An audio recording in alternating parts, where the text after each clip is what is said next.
Okay, so we're down here at tricycle.tv. This is just down bottom of Union Street basically, which is kind of the hub of the Bristol city centre. It's where the buses come through, the Broadmead shopping centre just up there. Basically we're down here with Lily. I've been trying to get hold of Lily for the last week or so, hoping that she might turn up. She's turned up today. Basically she's an artist who's been selling her art in the street and has had some police business, police interest in what she's been doing, and had her art stolen by the police.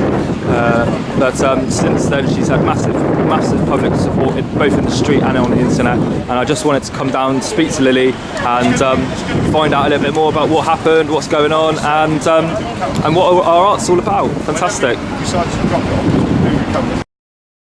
Okay, so we're down here at tricycle.tv, bottom of Union Street today, down here with the fantastic artist Lily. Hi Lily, how are you today?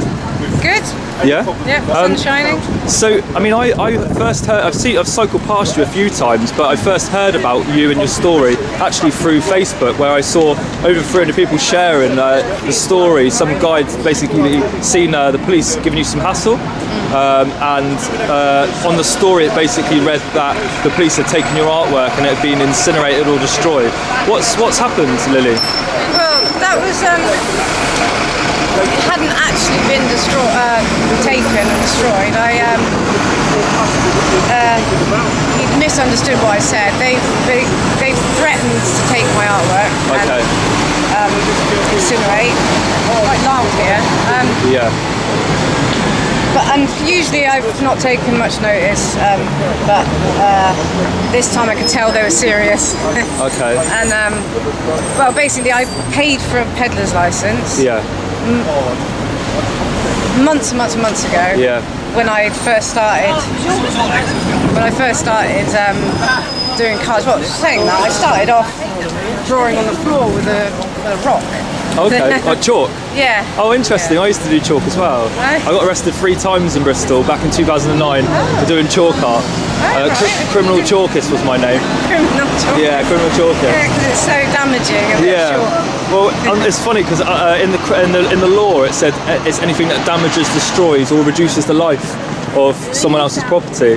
And subsequently, all the charges were dropped and that sort of thing. Right, okay. But it was just a way to get you off the street at the time, I guess. Yeah, exactly. And for me, it was just an expression of concern around liberty, ironically enough, about freedom and justice and truth and beauty and stuff like that. So where are you from, Bristol originally, Lily? Yeah. So, and without prying into too much of your personal life, if you don't want to, but what's your story? How come you're here right now, if you know what I mean? Well, I became homeless to start with because I was renting a house privately, and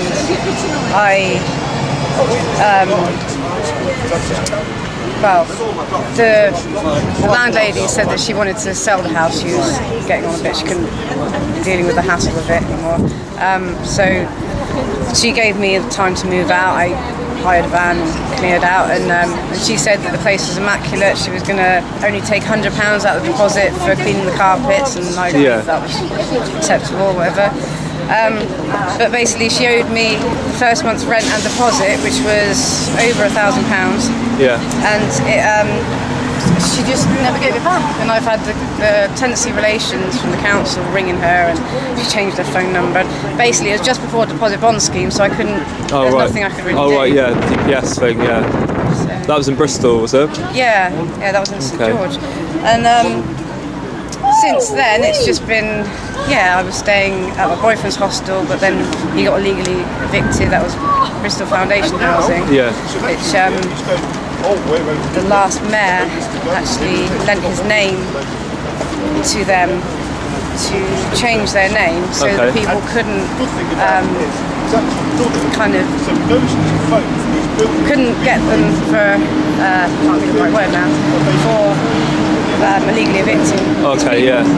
Okay. Because there were some people going through legal lines trying for compensation. Sure. So where do you stay at the moment? Have you got somewhere to stay at the moment, or? Homeless no, or NFA? NFA. Yeah, no fixed abode. Yeah. Just here and there, really. Yeah.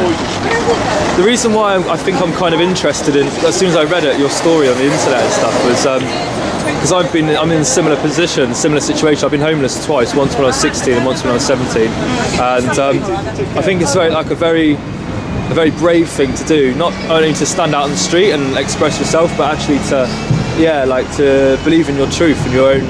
I do feel like a one-woman protest, especially at the beginning. Yeah. Yeah.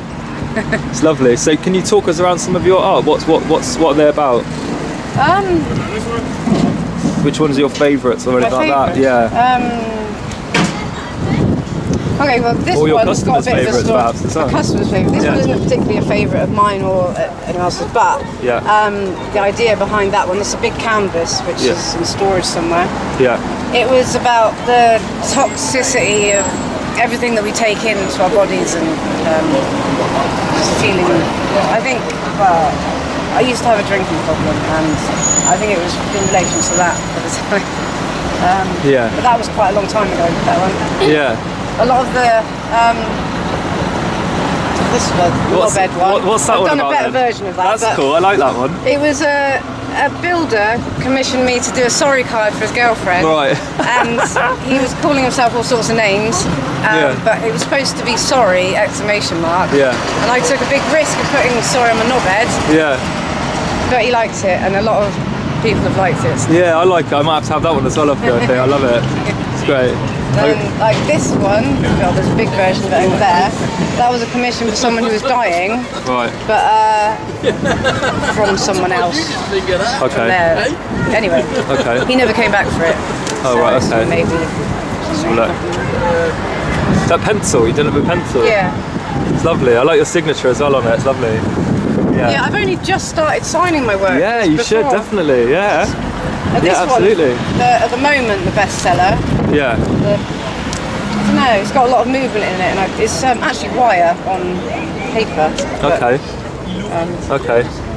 And this one called Lonely Tree. Great. What's people's feedback been like when people stop and like have a chat to you about your art or about you just being here? What do people say generally? A lot of people are very positive when they stop. A lot of people I think are quite shy to find out what's going on, you know, or what I'm doing, and you know. Yeah. But yeah, especially when I first started, I got a lot of good feedback about my artwork, which was good. Yeah. And but I do have negative people who don't take the time to see what I'm actually doing, and kind of I had someone just about half an hour ago. This guy walked past shouting at me. You wouldn't be homeless if you went back to Poland. Oh right. And obviously, Obviously didn't know you then. No, I said I'm English, you Wally, because you know, someone sat on the street, you cannot swear at anyone, obviously, because everyone would be on. If someone attacks me verbally, I can't attack them back, obviously, because someone who's homeless, everyone will automatically assume that you're, I don't know, drunk and maybe a scary person, you know. So I'm not inclined to do that anyway. But, I see what you're saying, but you mean in terms of your business, you want things to look a certain way. You don't want it to look like, you know, that, and that's absolutely, I get it. Yeah. I have people shouting at me to get a job, things like that. Yeah. But, well, I don't know. Get a job. I mean, for me, the way I see it is actually you are working. And you're working possibly harder than some people in our society that earn when I leave millions of pounds every year. Yeah, every night I'm sitting up cutting cardboard and putting things together. So I mean, you take time to actually prepare these things as well. It's not just like you're buying them and then selling them on. You're actually in the evenings spending time making them, putting them together, sealing them up. So there's a lot of love in it as well, and that's amazing. What's your plans next then? Have you got plans like to? Yeah, I bought a business domain, website and Facebook business account. which is under liliesuniqueart.com. What's that? liliesuniqueart.com. Okay, that's all one word, is it? liliesuniqueart.com. Yeah. Yeah. Although it's not up and running yet. Okay. I'm still having help to put it together. Yeah. So, and I don't know the Facebook name yet. Yeah. Okay. But it should be up and running in a couple of weeks. Yeah. From small acorns. Great. I've forgotten the saying, but you know what I'm saying. Yeah. The small acorns grow I started massive off oaks. drawing on the floor. Yeah. I started having some of my artwork out, and then I started doing the cards. And now I've got over 26 or so different cards, and every time I do one, it adds to the collection. And which is, for me, psychologically, it's the reason I cannot just stop, and is because it's the only thing keeping me going. Yeah. Really. Yeah. Yeah. So I mean, because for me, when I'm selling my tea up the road, which you're more than welcome to come and have tea sometime. But when I'm selling my tea, similar. I feel alive, and I feel like I can change the world, mate. When I'm still on that corner, when I'm doing that, I feel like I've got a purpose. I feel like I'm doing what my heart tells me is the right thing to do. And for me, that's why I was quite drawn to your story and the guy up the road who plays the accordion. It seems to me, just on that police thing, that there seems to be some kind of sweep going on in the city centre at the moment. Not maybe just to do with you, but to do with anyone that's kind of, doing things a little bit differently. I've heard of the police taking people's sleeping bags and tents. Actually, some people I know have had their tents confiscated. Yeah. Or anything that helps you live on the streets. Yeah. Seems a bit crazy. Yeah.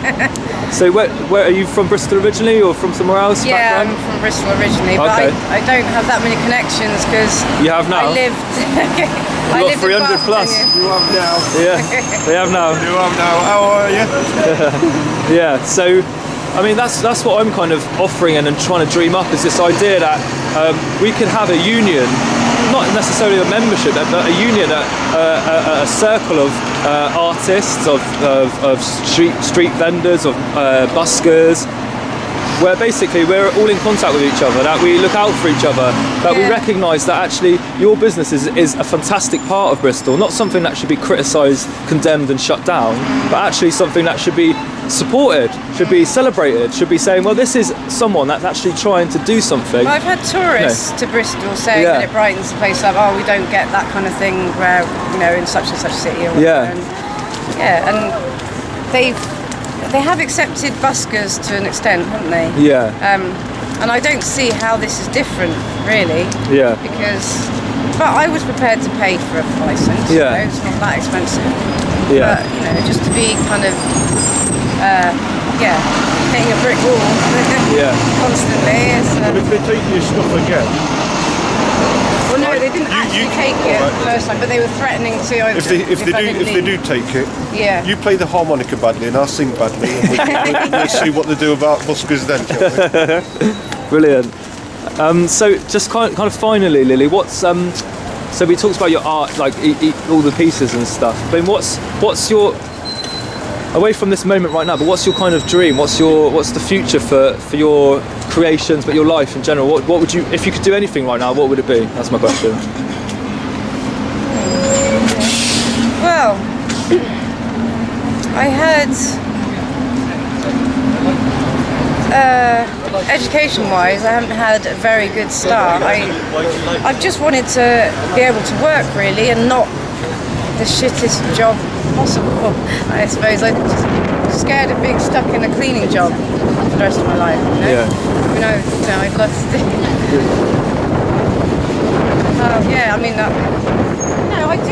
I was doing okay with my artwork. It was doing okay. Yeah. I was making enough money. Yeah. Yeah. That's lovely. Thanks very much. Okay.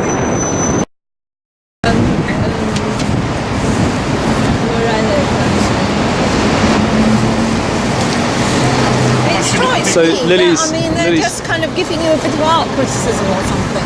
Lily's collecting signatures based on her experience. And you're doing your best. You're doing more than someone who's selling the big issue, aren't you? Yeah. To get back on your feet, doing your own thing. The thing is, the thing is that I can, if I sat there with a harmonica, basically I could beg and not get hassled. That would be fine. Yeah, they wouldn't hassle me. Whereas as I've got something they can take, they just And I've tried to do it honestly and paid for a license and whatever, just hitting me with brick walls, in every direction. I've rung them several times to try and get an answer as to why I can't have a license, and they just... And you didn't get a choice in the way that your license was refunded in terms of what form it came. It came in a cheque and you don't have a bank account. Well, I refused to get the money back because I was because I didn't want to because I didn't want to I wanted to apply again, basically, so I thought if I left the money with them I could then reapply with the money I'd already paid, but I didn't expect them to send a cheque to my care of address. So you were trying not to get the money back in because you wanted to carry on to and they insisted, they sent you a cheque and you can't even use that cheque. No, so I can't keep there. The police on the streets are saying it's not down to us, buy a licence again. But then they'll just turn me down again, surely, if I don't know why, if I can't amend the reason. That's right. And they give you no real reason. And the reason that they did try and give you is one in which they would have had to read your mind, in which they're saying the only way they can, the only reason they could find is that they're not quite sure you really do want to be a trader. Yeah. Well, I'm not a good character, but I don't. My only Not a good character. But I have one shoplifting when I was a teenager, 17 years ago. Yes, and we've all done that, but most of us didn't get caught. Yeah. Yeah. What do you think of Lily's work? Well, I tell you what. I mean, any kind of artistic work, any kind of creative work, it takes courage. And I mean, I'm not going to criticise or sort of impose my opinion on it. I'm just trying to start and do art again after 45 years of practising my skills. No, I was out of practice for 15 years until I started doing the cards, and I've got better in quite a short time, but I'm still learning. I can see that you've got a lot of skill. Is that an earlier one? No, that's a later one. It says now £5. So No, it was just stickers I got for nothing. Oh, right. Maybe I should have cut that bit off. Oh, right. And